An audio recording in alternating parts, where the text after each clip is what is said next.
Oh, sorry, I got a bit distracted for a second. I glance over at Yuri's face again and our eyes meet. Hey guys, Kuderi Ghost here, and welcome back to Doki Doki Outcast. So, the school day ends as usual. Time for the club. Yes, indeed. I walk out of class and make my way to the club. Making my way through the hall, walking fast, faces pass and I'm club bound.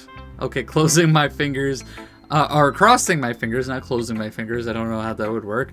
Crossing my fingers that poem sharing goes well. I open the club room door and enter. Ah! Hi again, Ku. Glad to see you back here again. Thanks for not running away on us. Ha! I laugh with Monica. No, I wouldn't do that. Totally. Like I said yesterday, I try to keep my promises. Good. I think you're going to really like it here. As club president, it's a privilege of mine to make sure it's enjoyable for everyone. Just let me know if you need anything. Thanks, Monica. I'll keep that in mind. Monica heads back to her desk. I notice that everyone else is here and are already engaged in their respective activities. Yuri notices that I'm here and walks up to me. Hello, Ku. I hope this isn't too overwhelming for you. You're not as accustomed to literature, but you still came regardless. Okay. That's truly commendable of you. Ah, yes. I'm sure I'll get used to it soon, I guess. Just like I am with reading, right, out loud. Don't worry, Ku, I know you will. After all, you always give your best effort. That I do.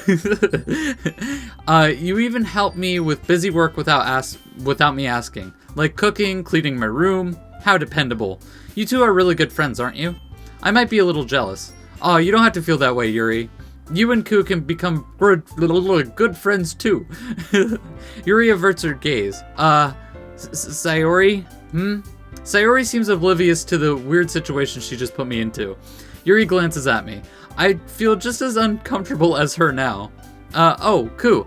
Yuri brought you something. Wait, Sayori, no! Really? You brought something for me? Not really. Don't be shy, Yuri. It's really nothing. Sayori made it sound like a big deal when it's really not.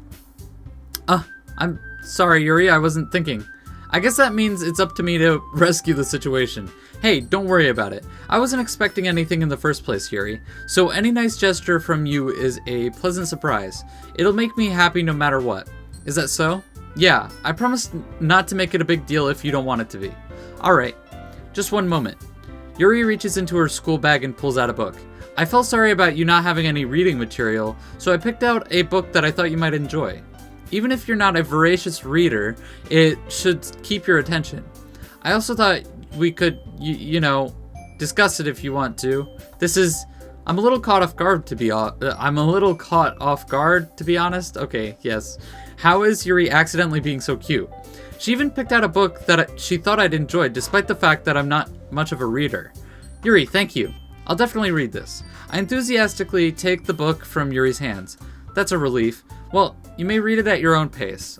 I look forward to hearing what you think. Now that everyone's settled in, I expected Monica to kick off some sort of scheduled activities for the club, but that doesn't seem to be the case. Sayori and Monica are having a chat in the corner. Is this different? Yuri went back to reading her book. Meanwhile, Natsuki's rummaging around in the closet. Of course she is. Everything's on the top rack, so she can't reach. Time passes by, yet Monica still has not said a word. This might be my chance to talk to Yuri. I know that's not what it said, okay. I slowly turn my head around in my desk to locate where Yuri's at.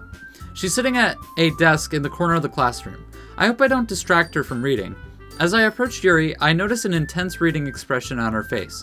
It's almost as if she had completely forgotten about the world around her. She did mention that she likes reading stories that take her to another place. Hi. Hi. Yuri suddenly jolted back into reality. Oh, hey, Ku. You gave me a fright. I promise I'm not doing it on purpose. I don't blame you for it. I guess I'm just a little jumpy. You're fine. So, what are you reading? I'm just reading the same book I gave you. That way I can stay up to date with what we discuss. Oh, I see. You have an extra copy of the same book? Well, technically, I gave you my copy and borrowed another one from the library. Oh, okay, that makes sense. I'm surprised that Yuri trusted me with her own copy, especially after I just met her. That's very kind of her to do. In any case, I'll make sure to treat it with care, with more care than I did before. Jeez, if I could read, man, that'd be great. If you don't mind me asking, what's the book mostly about? Well, Yuri closes the book and scans the back of it. The book is titled When I'm Long Gone. The cover is a light shade of blue and has a very intricate font. Okay, it's not the portrait of Markov now. That's a good thing. I can't make out the cover very well, but from what I've seen, what I can see, okay, there's a silhouette of a girl on the front. The girl is standing in front of a sunset on top of a hill. Alright, I just wanted to make sure I don't accidentally spoil anything. Basically, it's about this girl in high school who lives with her parents. Her life was as normal as any other, but she contracts a fatal disease. She only has so long to live and tries to make every day she has left count. The girl eventually meets this boy who she falls in love with. However, due to her illness, she's confronted with the issue of telling him how she feels before it's too late. Oh, that's a little sad, isn't it? I thought this story would be more lighthearted and nice, so that came out of nowhere. Yeah. Yuri giggles all of a sudden. Are you not a fan of that sort of thing, Ku?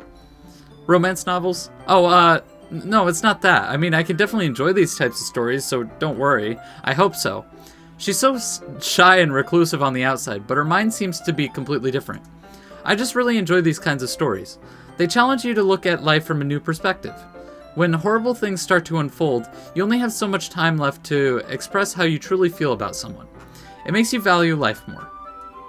I'm rambling, aren't I? Oh no, not again. I'm sorry. You don't have to apologize, Yuri. Believe me, I haven't lost interest. Even if it's not my preference when it comes to reading, I always like being challenged. I was just thinking back to the laugh I made Yuri have, okay. So, I'm sure that I will enjoy it regardless. Well, alright then. I should inform you that I have this problem though. When I let things like books and writings fill my thought, I tend to forget to pay attention to other people. So please stop me if I start speaking too much. I would hate for you to feel left out because I was going on about my interests. I really don't think you need to worry about it. That just means you're passionate about reading. The least I can do is listen, right? That's true. In that case, would you like to read together? You don't have to if you don't want to. I don't mind. Let me get my copy. Your copy that you gave me, but now it's my copy, but it's your copy, but it's my copy. Okay.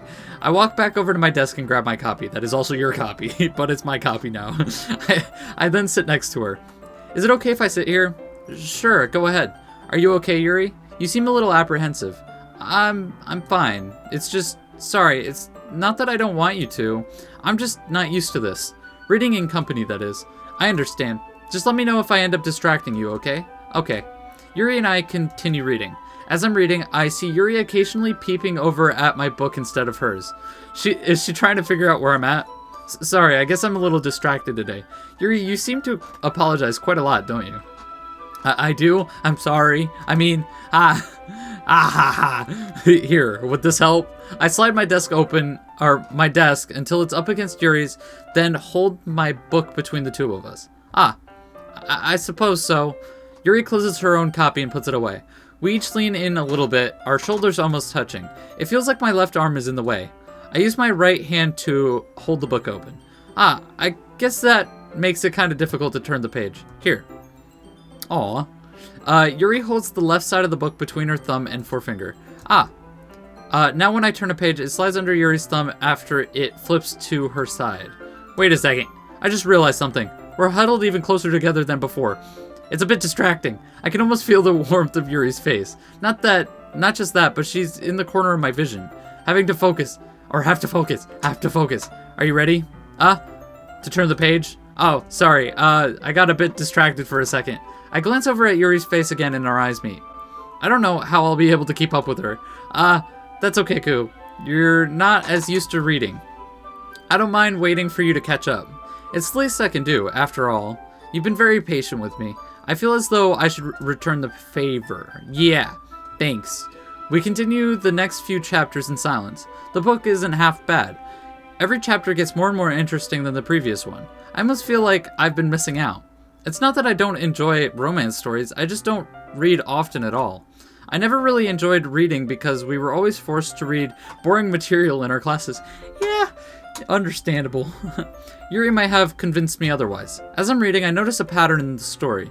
It's in the protagonist herself. Hey Yuri, this might sound a bit silly, but the main character kind of reminds me of you. Oh, you think so? How does she? Well, I just noticed she second guesses a lot of things that she says and does. It's almost like she's afraid she'll do something wrong or hurt someone's feelings. They're just kind of reminiscent of some of your mannerisms. I see.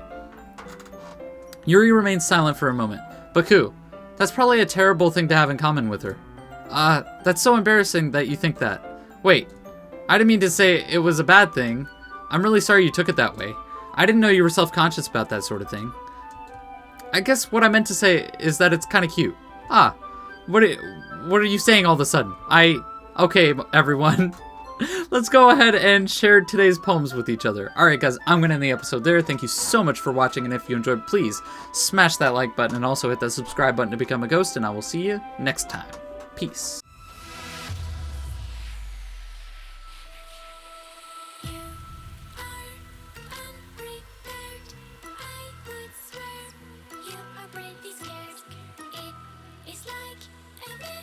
Show a darker